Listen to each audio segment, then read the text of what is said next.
Hello,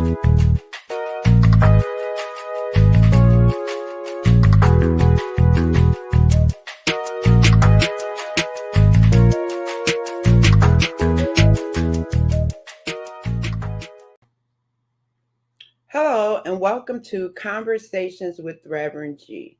I am Reverend Grenetta Mason, aka Reverend G, and I'm here every Monday night bringing you conversations with guests from all walks of life. We talk about love, we talk about life, and we talk about spirituality. We talk about spirituality from a practical point of view. How does it support you in your everyday life? What practices can you use when you are feeling down, or when you need to make a decision, or when you're confused? We talk about a spiritual toolkit, and the spiritual toolkit is a kit that you have ready with the practices that you can use when you need them. We talk about how, as we go through life, the different changes that we take and how the spiritual practices can support us in making the best moves, in being our best self. You know, one of my goals is to support you in finding joy in living your best life. And the idea is to do that with grace and ease. So we look at ways to do that. We tell our stories. My guests talk about their spiritual journeys and the different things that have happened in their lives, and hope that we can support you in moving forward in your life. You can find me every day on Facebook as Reverend Grenetta Mason. I'm also on Instagram as Rev Grenetta. And please subscribe to my YouTube channel, Reverend Grenetta Mason. So tonight I have a really special guest, Timothy Gowan. Timothy is a creative, and we're going to have a great conversation tonight to support you. Hey, Timothy. Hey, how are you? Thanks for having me. Good. How are you? You know, I Great. say I know that my guests have different titles, different roles. They do so many things, so I just make it kind of bland, and then I'll say, "Well, introduce yourself, right, and let people know who you are." And I know after you introduce yourself, I know that you work like in the healthcare industry. So can you talk a little bit about that and what you do and how you support that industry? Sure. Actually, I'm an architect, Okay. and when I found myself over the years working as a healthcare architect, and it's something where you find yourself becoming specialized. So, Mm. I do a lot of work, for a lot of the health systems here in the greater New York area. Mhm. Um, I've worked for hospitals. I've worked over, Northwell Health. I've worked actually within NYU Langone. I'm helping support those facilities, and then out in the private industry here, working, doing a lot of projects. So major hospitals. Ones I'm working in particular right now is I'm doing work over New York City Health and Hospital System. So doing some work over at Woodhull Hospital, and Mhm. then also the past year I've done some work. If you may be aware of the One Brooklyn Health System, really kind of helping putting together, a lot of these hospitals are becoming big systems. And Mhm. there was kind of a number of hospitals within the central Brooklyn area which were not being, they were kind of still left alone, and they needed to kind of come together, and the state helped that out. So how to reconfigure that and really help provide care for the community at large there. So that's been a big part of what's been going on with me this year. Um, it's interesting. That's something that we can always get into topic of Right, realizing. because it's interesting to me too. Because I'm like, yeah, well, I didn't. You know, when you think of an architect, this it's such a broad thing, and Mhm. so you've chosen to stay particularly in the healthcare industry, right? And it was a reason why you decided to focus in the healthcare industry. It found me.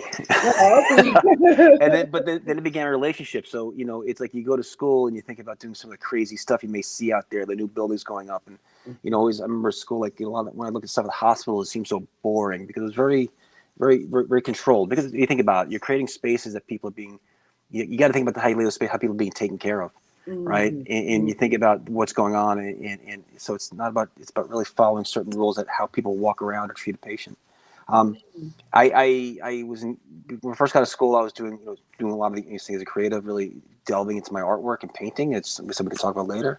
mhm, And I was working in construction hands on. I was a carpenter for a mhm, few years, and then mhm, and then one day I was working for construction companies, and And then one day I got a phone call out of nowhere from an architect. He got my name from somebody, and I worked for this firm. And we did a lot of. They were doing work for hospitals, and after a while, you become one. You become a specialist. And at one Mm-hmm. point, I really questioned about why. For the longest time, like, I want to try other things, but you just have that relationship where it's somewhat removed. Anyone who works in the healthcare industry, and I think it kind of comes to what really moves me now is um, Michael Dowling runs Northwell Health. He's the CEO, Mm-hmm. and he'll tell people, he goes, everyone who works within the healthcare industry is making an impact on people's lives. He goes, to the valet Mm-hmm. who takes an umbrella and puts it above somebody in the rain, to the custodian who's wiping the floors, because you're impacting people's lives who are coming there. They don't want to be there. Family, friends, or patients. They don't want to be there. But you're trying to make something, we're changing people's lives. It's a noble thing we do no matter where you are. And you think about that saying, being a part of change is really great, and it's kind of like the work that I'm doing, like, lately when I realized I go to a place like Woodhull Hospital in Bed-Stuy, or Mm-hmm. going to Kingsbrook Jewish Community in East New York. Mm-hmm. These are places that don't have, there's disparity. Mm-hmm. I've, I've, Mm-hmm. I've seen something. I've Okay. worked for the major hospital systems, and they have it, but there's disparity. There's Mm-hmm. clearly, you can throw Mm-hmm. rocks, the difference between one community to another, of the Mm-hmm. level of care that can be received and the level of resources. Mm-hmm. And now you'll be able to try and help change something, whatever it may be, to help reform this area, which is really needed. It's something that becomes, after all these years of doing it, I've been doing this for over 20 years, and getting into these places here because they just never had the funds to help improve. Mm-hmm. Um, and to Yeah, see that's that, it too. That's interesting too that you have the opportunity to get in those places and yeah, make a difference, yeah, right? With the work that you do. As you were talking, I was thinking about what was it like for you pre-COVID, COVID, and now. I won't call it post, right? I would just yeah. call it as we transition through COVID. What are some of the differences that you're seeing as an architect in healthcare? We're still trying to figure it out. I'll tell you what Mm, happened. I'll tell you. No, so the story is this. Definitely, pre-COVID. I mean, it was just, there's always things. We're always in a busy industry because places are always changing and evolving. mhm, COVID hit, and I think the first thing that came along was that reaction of these centers being built up. Things are going down on the waterfront, throughout those touchdown hospitals, and because we just know, right? right. It was day to day of this something new, and it was kind of a better picture now of what it's like. Um, so there was a lot of reaction to that, right? And trying to get Mhm, involved in these very quick actions and building up these spaces. A lot of work that I was doing, as a matter of fact, something stopped. Like a lot of hospitals, the work they were doing, they stopped certain things and they mhm, moved on other things. So projects that I happen to have, they continued. Doing work on an emergency department for a major hospital. They were mhm, saying, can we make it go faster? Because that's a key area where they receive a lot of people. But we mhm, also begin to rethink about how can we adjust the spaces that become healthier, cleaner, or really addressing this potential need of isolating patients coming in for mhm, safety, for their safety and others. And then there were some other places that were just down the road. It was like a medical practice that was just down the road from the hospital, saying, "Well, let's finish it because we might need it for something else." mhm, To take care of people. mhm, Um, and then we were just exploring, well, what would that new world be? I was trying to figure out, like, what is this now? Like, how do you begin to design and plan spaces with this new factor in mind and react to it? And there was a lot of exploration. So we really got ourselves involved in different studies, and I was looking at, like, how do you change the layout of an emergency department, and how you control how people walk through it, walk in and out. You walk in one way, you walk out another.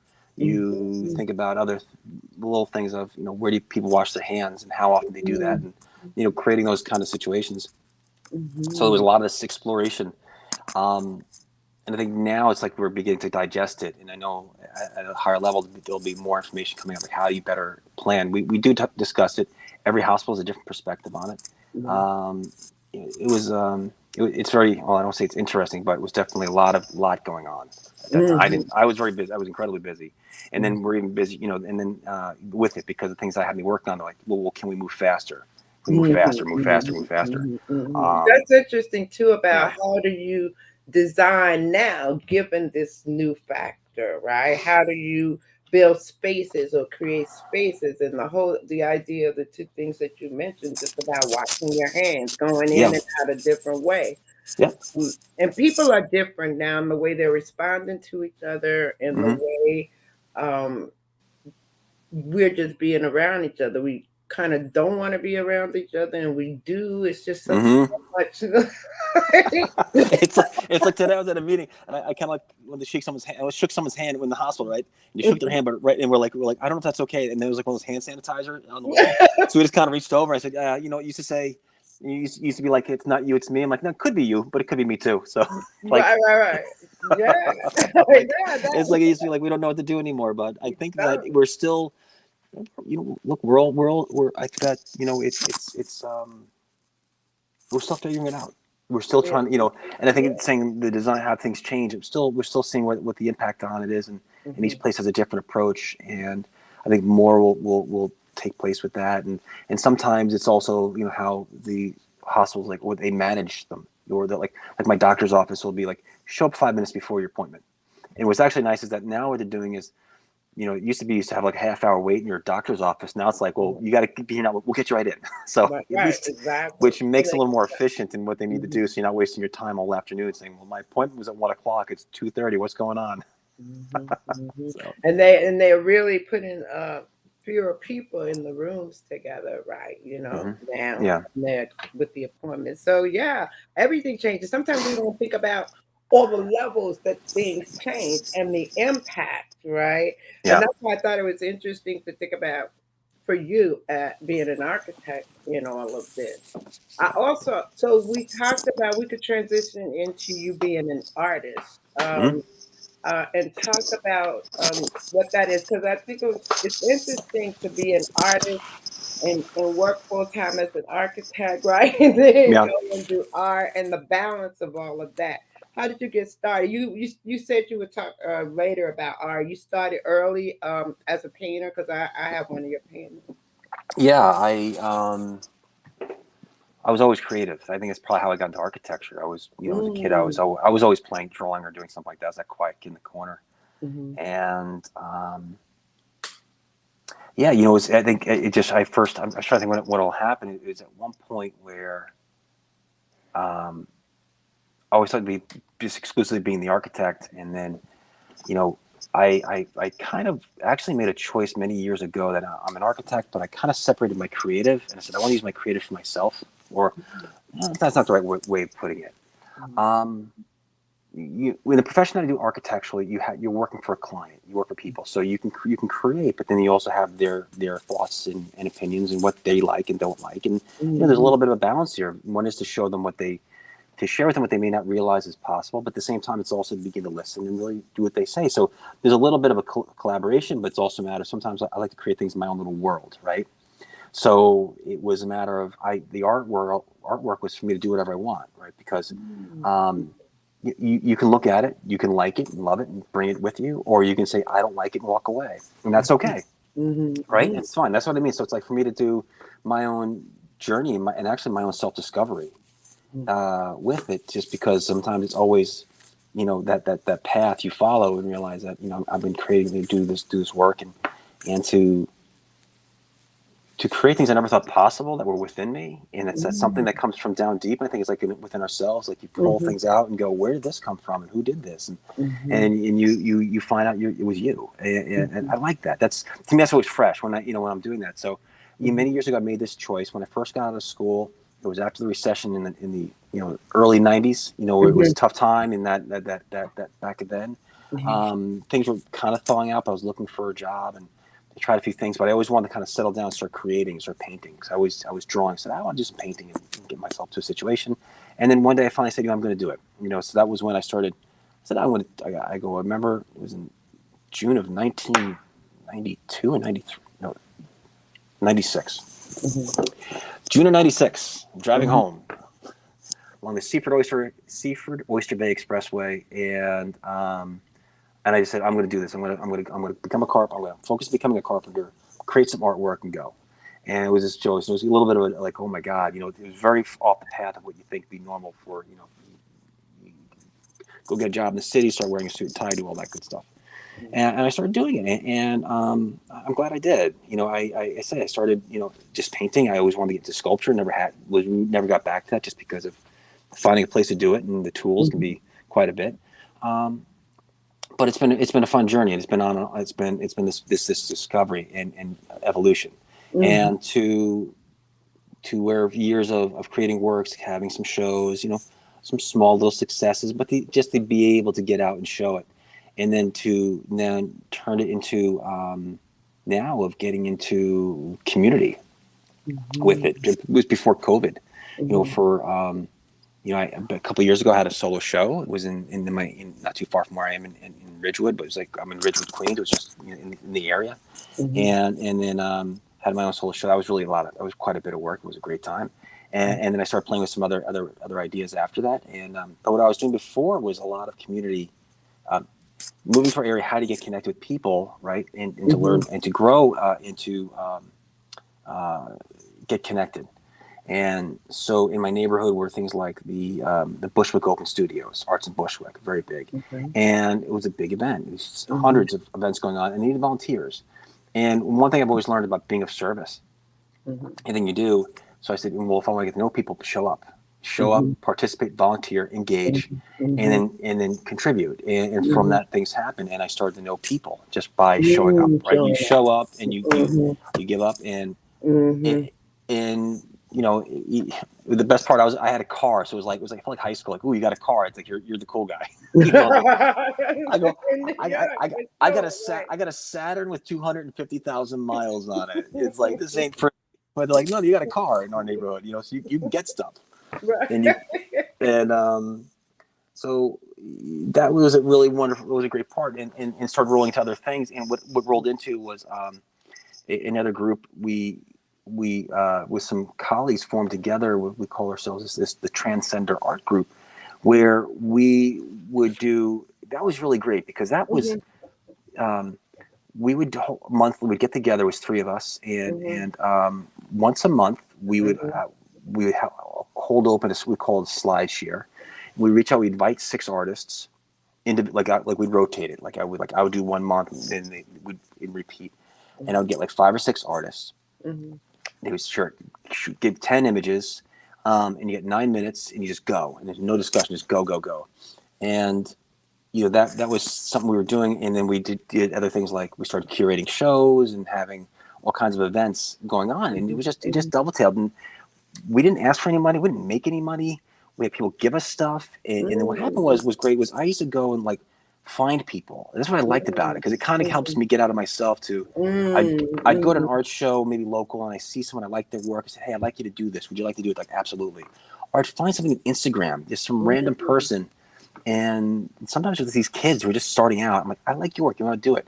And all of a sudden, some people, they progressed from that. A couple of them, like, they happened to be a gallerist who was in there one night, and this one Wow. young lady who presented, and all of a sudden she's like, this is what turned into more. And Mhm. that all of a sudden you start walking down the street in my neighborhood, I start knowing people, and Yeah. then finding It's out like people a are, community, yeah, creating a community and being involved in a community. yes, And I think most people want to be in community, yes, right? yeah, And so I love the idea of being in your own community and creating that for other artists and being yes, able to hold space for them as well as for yourself. Because I like what you said about the art for you was about going within, and it was being able to create what you wanted to create for hmm, yourself, right? yeah, And yes, um,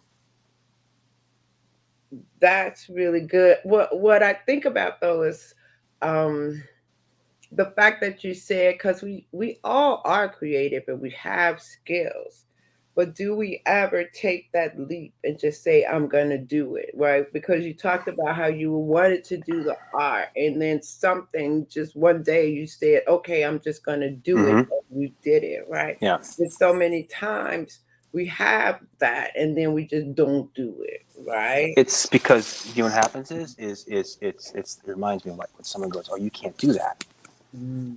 and I go, well, who said? Mhm. And they Mhm. don't know who said. but someone, but somebody told, but something they were supposed to do this, Mhm.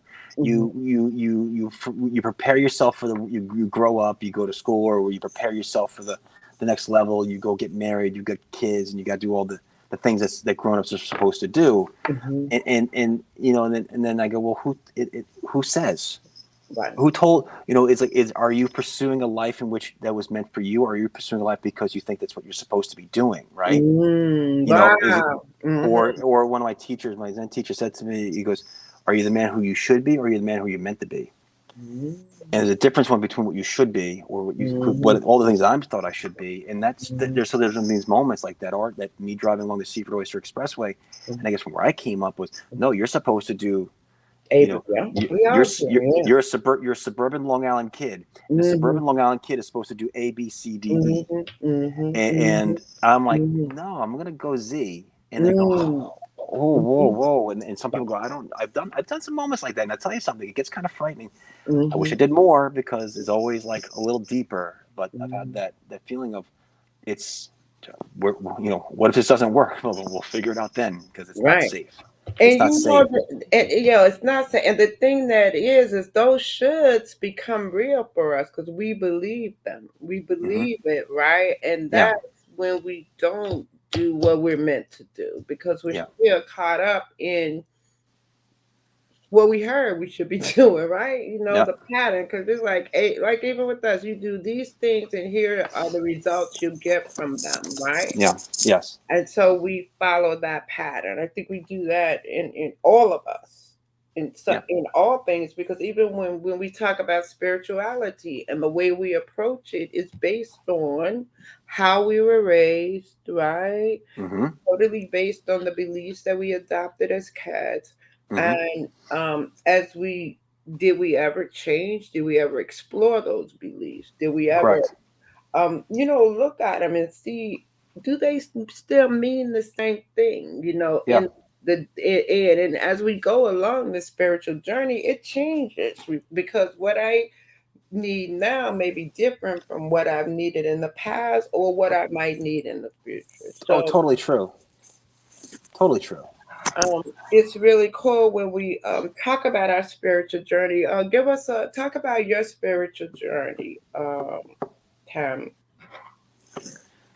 From which direction should I take that from? Any there's, direction you want. there's So so many different.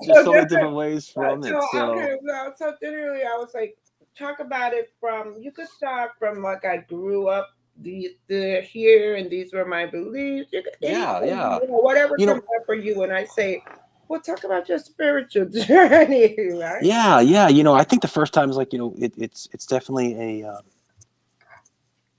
I don't go too far back. I think the first time maybe something, maybe I'll give a starting point Mhm. was, what was I, 15 years old, 16 years old? Mhm. It was from a movie, and it was from a mediocre movie, but it was something happened. It was actually, um, the movie called The Razor's Edge, and it was back in Mhm. the '80s. Bill Murray did it. It was like the first time you're thinking that Bill Murray didn't do a funny movie. It was kind of some people considered it boring, Mhm. but what I thought it comes to the question. I think it is it the life that you're supposed to live, or is it the life that you're meant to live? And it was a story of Larry. I can't remember his last name. It doesn't matter. But the Mhm. character, um, returned from World War One, and he was, I think, he had his traumas. He was an ambulance driver, and he experienced some things that he saw, and death and everything else. And he Mhm. was in the part of that 1920 society, right? That whole upper, Wall Street or financial world. And he really questioned the idea of, a new house, a new car every year, and really sought something more. So he had this life of entitlement, of real, I mean, like that whole upper echelon, that 1%, Mhm. and it didn't mean anything to him, which then brought him on a journey into France and into the Himalayas, and then kind of returning to the world, because then it's after the crash and him being there, having that's content. He found his way, and it was something really, maybe it just triggered something within me that was always there, saying like, I feel that, right? It was something Mhm. more, Mhm. and it was from that story. So that started something, and then I think from then I started exploring these questions. What is this? What's this all about? What are my purpose? Mhm. And sometimes it can drive Mhm. you crazy. Mhm. And the next stage in my life was a teacher of mine, Jim Pepe. And he was actually someone who, for some reason, he connected with me. Mhm. And we talk about it, and he gave me, he gave me two books, and one was Siddhartha by Hermann Hesse, and I started getting to this exploration of Hermann Hesse. And Hermann Hesse speaks of the square peg in the round hole world. Like that you don't quite fit in the world. It's not that you're wrong. You have a different way of living, seeing, experiencing life, and finding your way through that. In some ways, it's just you are that, Mm-hmm. and it's okay. But you find where you live, so you find your life. And so I guess that was. I always tell people sometimes like my life is a Hermann Hesse book, and some people who read it, they go, yeah, I know what you're talking about. Mm-hmm. And it is that person saying that there's many different stories he shares upon that, and that's where it led to, but sometimes it became the burning question because I just didn't, I was always trying to find the answer in life, the answer, and so often you started reading books or whatever, things like that, where so often people are already there, but you know how they got there, right? Mm-hmm. But I Mm-hmm. saw through many trying to find many forms of practice in my life, and to it is through I've raised Catholic, Mm-hmm. and I think I to me has some very beautiful practices within the Catholic religion. There's some ancient practices that go in there that become contemplative and meditative and prayer life. um, that's I think that's for me I think is wonderful, and then exploring other areas, and then I remember trying to find my reading like Eastern philosophies, and trying to see that where it may be, and I think I started going through my life that I started going into kind of a downward trend, and I think the big part would be kind of shared before is um, through alcoholism, pure and simple. Mm-hmm. I found, and I think because there was something missing, and I think you can get to I am not a spokesman of Mm-hmm. of of any fellowship or 12-step group. I'm a Mm-hmm. person who has found a solution through that, and who Mm-hmm. lives that. But I am Mm-hmm. not one who can be a power example, because at any moment I could slip and fall, because I'm Mm-hmm. human, I'm fallible, and I'm imperfect in my own way. So I just Mm-hmm. want to be clear to share that with anyone who's listening, because I'm not. It's very important to know that how I begin to share about that, and without mentioning any specific places in mind, is very key. But that was where I went to that delve, and I think that kind of that hole that the beginning of what was triggered. I was 16, was getting bigger and bigger, and to Mm-hmm. find it, and I was trying to find solutions to it. Mm-hmm. And I think just through my journey, I hit bottom. I knew where this place existed, and I said what I need to know was, for me, was what was an interesting thing was, I had to go to I realized, came to terms. It was either that I just decided to go clinically insane, or somehow a voice inside my head when I was insanely drunk. Um, and I'm giving a very abbreviated story. I was insanely drunk. Like one Yeah, question. yeah. How old were you, dude, at this point when you 20, were? 27. Oh, okay, Yeah, 27. Okay, yeah. great. And I struggled. I And knew. I only asked because at 27, the awareness to do something about it. I Yeah, mean, you were at 27 when this started. At what point did you really, you hit bottom at 27 and yeah, then you had to build back up, right? yeah. So Okay. I Mhm. struggled with it a long time, because I knew I was trying to. It runs in the family, and I was aware of it, and I was like, well, Mm, I'm not gonna become one. And I mhm, did, mhm, and it mm, did, and I think that I was always trying to fight it, because it was just a matter of my own pride and ego. But how can this dominate me? I must stop this, right? So it's that the selfish, mhm, self-centered, self-seeking, and frightened, and I hit bottom was where I just decided that day was I was gonna drink to my literal insanity. And through it all, I was I was incredibly drunk, and really kind of feeling defeated, and realizing it's over. My life is mhm, over. And at that moment, a voice, I got hit by a lightning bolt, and a voice in mhm, my head simply said, "Tim, you're an alcoholic. You're a drunk. mm, You got to get help. It's over." mm, It's the mm, most clearest thought I had in that insane moment. So I don't know what we may call that, but there was a divine intervention that took place at that point that mm, turned me. And mm, mhm, I woke up the next day, and I never looked back. And but part of it was about knowing that I needed to go to a group. mhm, I'll leave it nameless, because we'll respect the traditions in which are established. That we're not. It's not to be at the. I do not advertise the press, radio, or film mhm, at any point to talk about it, because I'm not a person who's on that. But I had to go to seek a group for help, fill in the blanks. mhm, And from it was a knowing that I thought, okay, well, at least I can kind of clear my head out, right? detox, so to speak, and then I Mhm. could begin to work on myself. I need to work within myself. And Mhm. when I went there, about 12 steps and step programs, is I saw that and it just rang to me, right? And there's a lot that goes on there, and that became the foundation, the beginning of my true depth of spiritual practice. Because the difference was, through my life, I was always trying to find an answer. I was trying to Mhm. find the magic Shazam, the magic word, Mhm. right? Mhm. Mhm. I was trying to find spiritual instant gratification. That's what it Mhm. was. Mhm. We Mhm. all want to find a quick feed. We want the Twinkie, and Mhm. that tastes really good. And then you realize you're blah.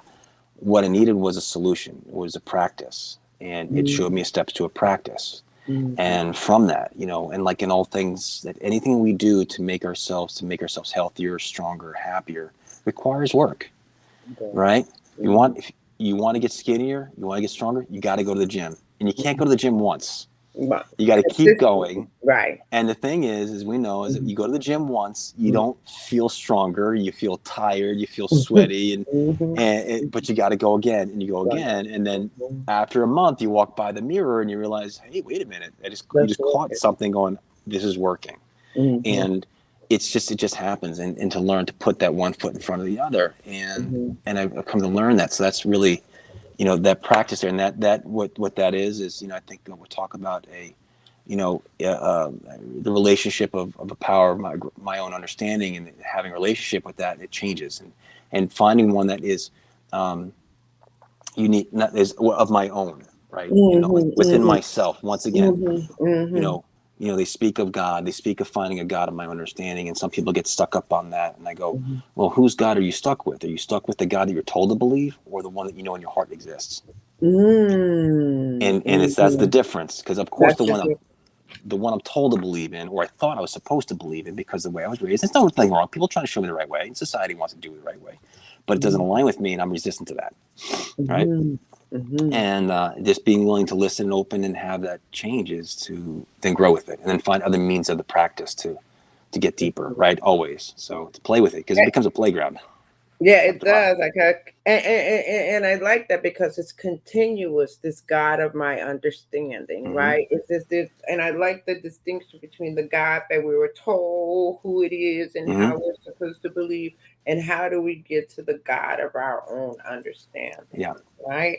Yeah. And that can mean so many things for different people. We do too, as we talked about earlier, certain beliefs and certain things that we were taught can sometimes get in the way of us getting to the God of our understanding, Yes. right? And it Yes. goes back to us thinking that it should be this way or that way without even being able to explore what does it look like, right? Mm-hmm. For me, Grenetta, the God of my understanding may be different from the God of Tim's understanding, right? Exactly. But we each come to that and accept that for us. And and I think too, when we talk about religion, it becomes restrictive in that it doesn't always allow you to explore Correct. Correct. from that perspective, Correct. you know?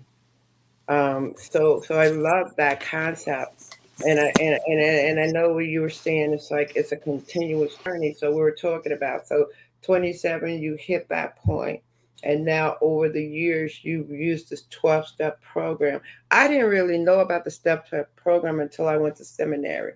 Mm-hmm. Tim's wife and I, we went to seminary together. That's how I know them, Yeah. Lucy, right? And so I didn't really know about the 12-step program until I went to seminary and I was introduced to, that program and the Mm-hmm. different steps and what it all means. And that is work, right? Like you Yeah. said, anything that we want to change or what we want to do, it takes the work. And I say it takes the commitment and it takes the consistency to continue to do it, right? Yes. In order that it becomes a part of what we do. It's the consistency that we do. And I talk about that too when I talk about spiritual practices, and having a consistent spiritual practice, a Mm-hmm. time. And it doesn't necessarily mean that there's one practice, but there's several practices for something. How? Because as I think about it, we're going through so much right now. There's Mm-hmm. so many things. I was in a meeting this weekend, and it was like we were talking about what are we full of right now? What is it right now? And then what things are we pushing back and not being aware of, right? And Mm-hmm. one of the things for me was I kind of in the moment realized that I push anger back, right? I don't express it. I don't even Mm-hmm. want to be angry, right? Yeah. But the real deal is I am. So what am I calling it other than anger, right? And at the Yes. same time, I think about ways to avoid being angry, right? And one of the examples I use is I didn't get involved with that Rittenhouse whole thing. I Yes. didn't bring it close to me because I didn't want to get so crazily angry, right? And I noticed something in that moment, about how we operate, how I operate, right? How I can really control my emotions based on how I take in the information Mm-hmm. and how I let it sit in my body and my mind, right? Yeah. So, Yes. yeah. So it's interesting to find out what practice, you know, supports all of that. So I don't find myself getting really angry or expressing it outwardly because I have ways I go into different practices that supports me in staying. So take that in. Why are you angry? What's upsetting you? And then work with that. Yeah. So I think the main point of what I'm saying is being able to control information coming in and how we let it impact us, right? And the meaning that we give to the information as we receive it. Yeah. I think that I thought before 4 years ago I was beginning to get some insights to what, well, let's say anger is a great example, right? Hmm. Sometimes what's the true source of anger? Because sometimes Hmm. I found anger to be a veil for many things, right? It's a Hmm. mask. It's a reaction. So for me, it might be just matter of just me being angry to because I'm frightened, afraid, or insecure, or something like that, or I'm hurt. I'm sad. I'm Hmm. upset. Hmm. You hurt my feelings. And I come to Hmm. and so instead of me saying you hurt my feelings was colorful language in a very aggressive position. It's like you know, and to really realize that to one point from an earlier practice was to actually when someone did hurt my feelings, I told her, I go, you hurt my feelings, and I couldn't believe I said that, but instead of me getting angry, it was like that really hurt. Hmm. Hmm. Um, Hmm. what I think is interesting, you mentioned about the media and things like that in the last few years, of course, just because the stuff that's being thrown is just this new, we're being bombarded constantly by this toxicity. Yeah. And it's I found myself even like I think in the height of COVID with what was going on and what our leadership was saying, Mhm. or what not to do, and what was going on here in New York and the actions. And I was, you know, it was 2020 alone was this real like I was becoming a crazy person. Yeah, exactly. I know we You know what talk. I mean? Yeah, I say it, and I It's say like that too. everyone was becoming a lunatic. Everyone, that's how I say. I was going to say mental health, right? Yeah. Man, it's so important right now because we all became crazy, right? Yes. Or had And moments, right, yeah. where it was like, really, yeah, and it's true that it's interesting you too that 2020 there were many moments like that and many things that happened that caused us to go to those places, right? Extreme. Just it was just triggers all Yeah, over the place. This all over. minefield.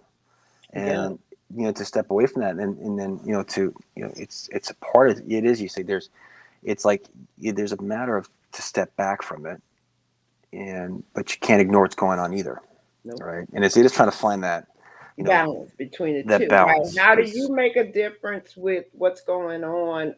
So for instance, it's like when they were doing all the protesting and I wasn't gonna do all that. But how hmm could I make a difference was another way to look at it. There are other yeah ways. I didn't have to be the one up there protesting, right? yes But there were other ways to make a difference, Yeah, and right? yeah, And so there in all of that, we just have options, right? I think about it in terms of choices. We get to choose what's going to work for us, and I yeah. think living in the present moment supports us in making the choices for the moment. Hmm. I'm saying it like that, but you understand what I mean by that. It's like, okay, here we are, there's chaos all around, and there's still chaos all around. I just don't know what's happening to the world, right? I just feel like sometimes I swear I, it's like, I think it is. I think I really, I do. There's the chaos in the world. I still look at it, but then again, I'm like, I got to step away. Like if I open up my phone and look at a news article, and I'm like, I got to stop, knowing now to pull back. And so, knowing and how to pull back, I right? click on an article and I go, why are you reading this? Before I get into it, because for some reason it's about something that someone did this, and someone slept with this person, or hurt this person, or someone attacked Mm-hmm, this, or this happened, and mm-hmm, you're going, I go for some reason I just feel it, and I think that for me, and I'm going to get back to in many ways, is that I just think I've become so very take a lot. We'll talk about the art. I paused from the art for a while. I took a break because I was busy with work, and then I was reading the art. So all of a sudden, I was basically working my phone. I got to be honest. I was just sitting there, just like you're kind of like in the train. You're looking at all the stuff, and I go, mm-hmm, okay, you've got to, in a very basic way, in a very action way, is, well, what are the other activities in your life that are important? Like I wasn't reading, mm-hmm, right? Am I reading a book? Well, let's start reading a book. Take some time because you need to get this part of the brain moving. Let's mm-hmm, start doing the artwork, get this part of the brain moving, maybe do a little exercise, get this part of the brain moving. So what mm-hmm. happened was is like these things that then my mind can help your thoughts to do that. So that's, Mhm. you know, that's an act of spirit, Right. spirituality, right? It's Mhm. just how do we begin to fulfill our whole, our the balanced diet of life. And I think that, Mhm. I think part of my craziness was even up, it was because of I wasn't balanced. Mhm. And, I'm not perfect. Mhm. Still Mhm. have to do it, still trying, but I'm aware of it and doing other things and trying to have some fun. And Mhm. it's just it's easy to get pulled in these little rabbit holes, but it Right, is like that, right, exactly. And you know. going down it. And you're right, because I recently started to look at TikTok. It made Hmm. me laugh, laugh, laugh. But an hour passed, and I was like, "Oh, wait a minute, right?" Hmm. Right? Hmm. I'm sitting here, and an hour passed, right? Yeah. So then I did today. I made another complete list of the practices that I want to do and how much time I want to spend them, just to be intentional about my spiritual practices, right? To Hmm. be intentional about how I want to eat, how much time I want to exercise, how much time I want to spend taking care of myself and really Hmm. being intentional about that, Yeah. right? As opposed to just floating along, picking up the phone, getting caught up in that whole thing on the phone, right? And I recently ordered 3 books, right? So that I too can Hmm. spend time reading. I'm looking to cook more. I'm doing a lot of things, right? I'm Yeah. trying to explore, right, my whole creativity, right? And I'm looking at it as a part of a spiritual practice for me too, Hmm. in like being creative. Yeah. So, what would you say, Tim, are the top practices for you? What would be your top 3 spiritual practices, and how have they supported you? So top 3 practices. Well, I know definitely one was, it is a meditation. Okay. Um, that's something I was really putting that to work. Before was like I was doing a lot of Zen meditation and practice, and unfortunately, a lot of Right, I Zen. remember that, right? You did a whole Zen. I just remembered that a whole Yeah, Zen practice, right? yeah. Unfortunately, the Zendos hopefully they're slowly opening up. It's like I definitely can meditate on my own, but there's also something about meditating in the room of others in the dark room. Mhm. It can be very intense to some people, but for me to sit still and there's something that happens collectively, Mhm. and it has been shifting. It was just been Mm. to sit and do nothing and Mhm. expect nothing a lot Mhm. happens. Mhm. It's a lot of insight there. So definitely through meditation, Mhm. I begin to it's I think the part of a practice which I wish to do more also, and I think it's kind of coming out of COVID. If it's a spiritual practice or being of service to the community is one Mhm. thing. Being of service to others, and one group, and I think it was just kind of is hesitant about getting back out COVID, and I think I'm feeling more comfortable to engage with the community. So Mhm. within my neighborhood, there's a food bank group that feeds the hungry. I'd like the person being a part of that. Lucy said, "Oh, maybe we could do that together." So it's just a matter of taking that jump to look into that, because I think there's something that's just a part of giving self, right? It's about Mhm. it's not even that. It's get out and just do it, right? Mhm. Mhm. It's Mhm. just do it, right? Do it, and something says do it, and from it it becomes a meaning, something meaningful there. In For me, it was like actually music was something of a practice. Making certain spiritual and very random songs you wouldn't think of in my own way. It's not like Mhm. you pull out like a Metallica song becomes part of my spiritual practice. Mhm. But Mhm. that becomes the very nature itself of trying to discover these things. Is there something like here and make my playlist? It sounds weird. These are very unorthodox ways, but they are a part of that. And I'm just trying to think of other things I've been working on in that. But I yeah, like there's that because when we talk about what is a spiritual practice? Why do yeah, we do them? And what yeah, it could be anything that takes us to a place of feeling peace, yeah, clarity, yeah, comfort. So music is I love music too. yeah. One of the things when we talk about spiritual practice, that's why I say I like to talk about it from a practical point of view, because when people hear the word spirituality, as we do with all words, right, Hmm. we Yeah, add meaning, right? yeah. And we add meaning to those words based on our own experiences. So being open to change the meaning, or Hmm. have a different perspective about it, and not. It's it's your approach to whatever you may do, right? And I was just thinking as you're talking about that was my this the Zen Center I'd go on Long Island. My teacher Donald there doing a meditation introduction to people, and he talks about zazen, the meditative practice. It's the Zen meditation, just breathing simply. It's meditation, it's zazen, Mhm. and to he said, yeah, you can practice it. And he's like, he did a demonstration walking down the aisle with a supermarket with a basket and picking food. And he's like, this is meditation. If you take it that way, we take that as a practice, right? Mhm. And to there's the word mindfulness, but it's more than that. It's about engagement, Mhm. right? Mhm. And I was thinking about when running for me was I'm not, believe me, I run like I run like a 5 hour mile. It's like, but I'm a little better than that. But Right. it was fun. Lucy and I, we were down in Florida, went to some spiritual group. I think one was kind of like psychic or empath, Mhm. and she turned to me and she goes, you know, asked me a couple of questions. She's like, "You run?" And I go, and she goes, I go, "Yeah." She goes, "That's where you begin to figure things out. Mhm. You run that," and I go, "Yeah." And she goes, "Run, keep running. There's things you Mhm. need to work through, and run Mhm. from it." So for me, the running is not about even just the physical exercise, but is about kind of like you Working. run, you run, and you stop, and all of a sudden things kind of come to you because you're able to Mm.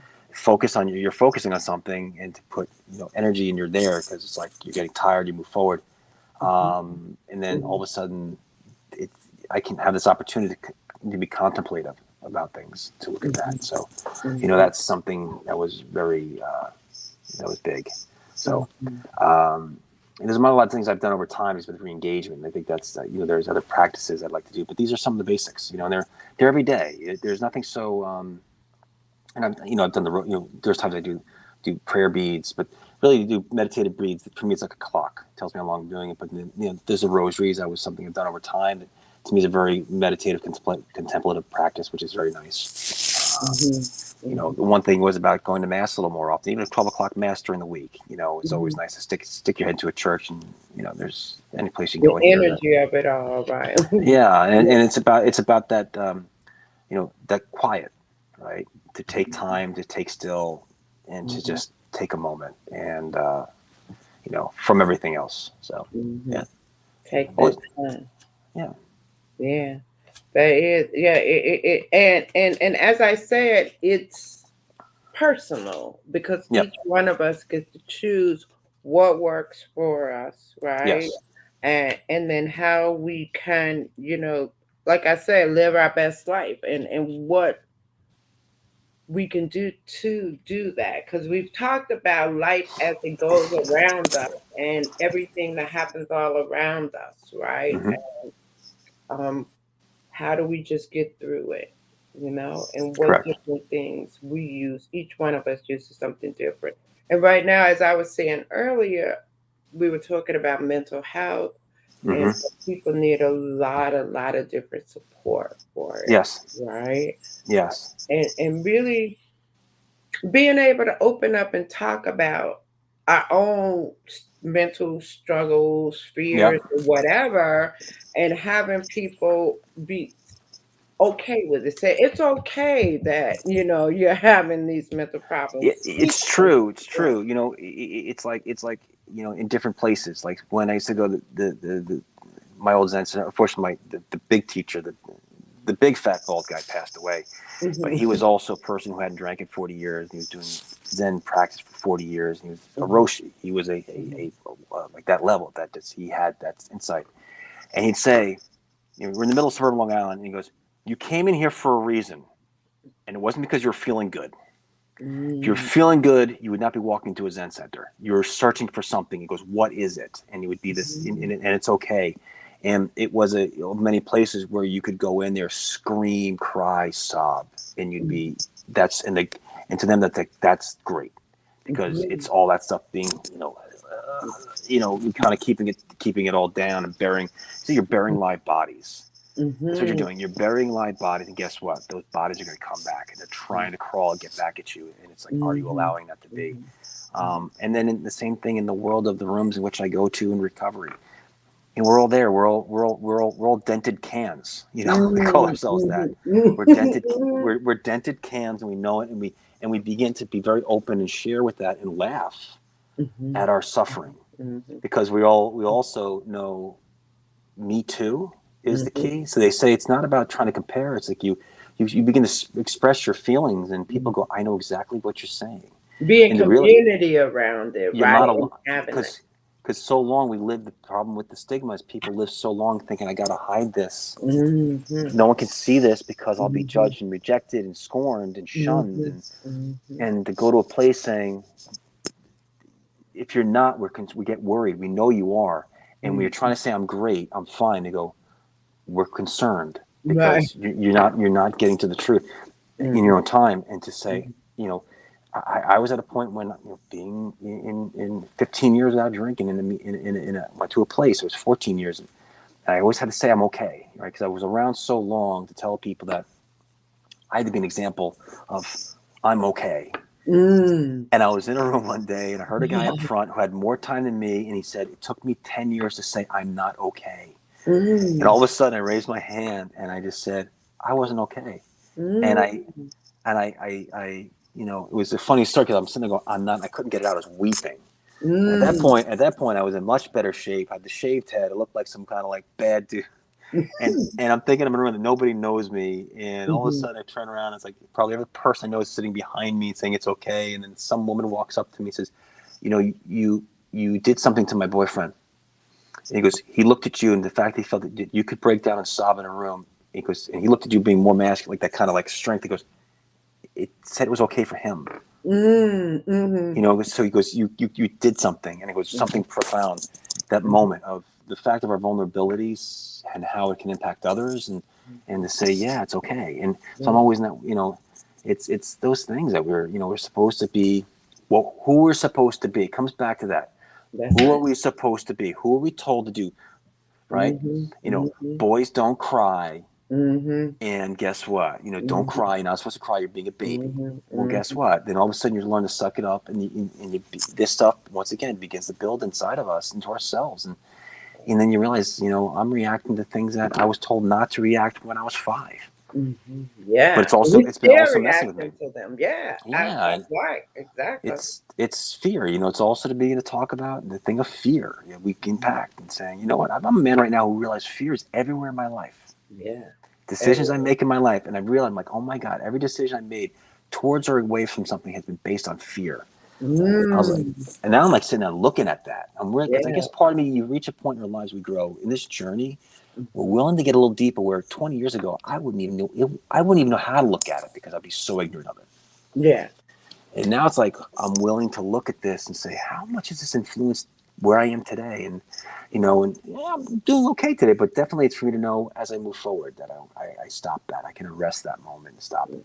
These things we can say, talking about mental, being open about mental illness, behavioral health, and talk about opening it because we can put a stop to it, Right. or we can begin to heal it as a group. Mm. And I think it's really important. It's like come on, I'm the person to say, don't worry, I'm not normal. And anyone says No, they scare me. right. I love You know, that. I love the thing about the cans, and we all dented have cans, dents, right? I dented cans, love that, right? and I and We I and all I have dents, we're right? dented cans, and Right. we're perfectly imperfect. Perfectly imperfect. And Yeah. if we begin to celebrate that, I am perfectly imperfect. I said I Yeah. kind of realized that something was, the path in which is always told to live just didn't make sense to me, and I said why, and you know, You so question it. Yeah. Yeah. yeah, And and I love that because a lot of people do not get to question it. They just live it, live it, live it. They don't even get an opportunity to even be in spaces where they could even have a conversation about yeah, it, right? yeah. And they just keep living it, reliving it. Hmm. Well, they And take with the lives of quiet desperation that people are so they don't even realize how miserable they are, but they are. And I Mhm. mean, or maybe they're able to live in ignorance and not have to wake up to it. But I'm not. I had to wake up and see the truth, so I can't live in ignorance. And sometimes you go, it's a blessing and a curse. Like, boy, Yeah. it's like the Matrix. Like, why? What? The movie. It's like, sometimes that one guy who wished he never woke up, right? And Mhm. and then there's the reality of this is the reality in which we live. I mean, that's the extreme case. But then, okay, this is where I am, and but from it, I can begin to do things that, in the end, that you know at least at the very end, when it comes to the moment of the last exhale of our life, the last great exhale, I think at least I can't go, oh man, Right, you right, know, right. and Yeah. that's part of it. So, am I living that way, or am I living the way of the safe life? It's a mix. See, sometimes you fall back, fear, and Mhm. sometimes fearlessness kicks in, saying, okay, I'm going into the face of fear. It's okay. So it's a balance. Yeah, that's it. Cool. I really like that. And I think it's time for us to end the show. But I like what Yeah, you said about a lot of things that we've done were from fear based, right? yeah, Right. And that yeah, something to think about, right? Not doing yeah. things from fear. Yeah, it's like real quick. It was this one boxing trainer. It said, Mhm. "Fear's like fire, right?